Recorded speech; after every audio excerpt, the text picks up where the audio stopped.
बेळगाव तालुक्यातील नंदीहळ्ली येथील वाकडेवड देवस्थान श्रद्धेचे केंद्र म्हणून उदयास येत असून दिवसेंदिवस भाविकांची गर्दी वाढत आहे. जागृत देवस्थान म्हणून ओळख निर्माण झाल्याने अनेक जण आपल्या मनोकामना पूर्ण होण्यासाठी येथे गाऱ्हाणे मांडत आहेत.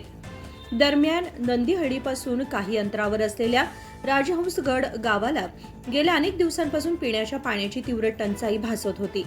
या समस्येवर उपाय म्हणून नंदीहळ्ली हद्दीमध्ये 2 बोरवेल घेण्यात आले. या बोरवेलमधून मुबलक पाणी उपलब्ध झाले असले तरी ते पाणी राजहंसगडापर्यंत पोहोचवताना विविध तांत्रिक आणि स्थानिक अडथळे निर्माण होत होते. या अडचणी दूर व्हाव्यात यासाठी ग्रामस्थांनी नंदीहळ्ली वाकडेवड देवस्थानात एकत्र येत श्रद्धेने साकडे घातले. राजहंसगड गावाला मुबलक व सुरळीत पाणी पुरवठा व्हावा अशी प्रार्थना करण्यात आली. यावेळी भक्तिभावाने पूजा अर्चा करण्यात आली.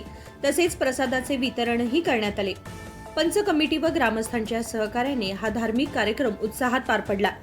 विशेष म्हणजे प्रत्येक बुधवारी येथे भाविकांची मोठी गर्दी होत असून सोमवार व शनिवार वगळता इतर दिवशी भक्तांची उपस्थिती लक्षणीय असते. एकूणच नंदीहळ्ली वाकडेवड देवस्थान श्रद्धा, सामाजिक एकता आणि स्थानिकांच्या आशेचे केंद्र बनत आहे.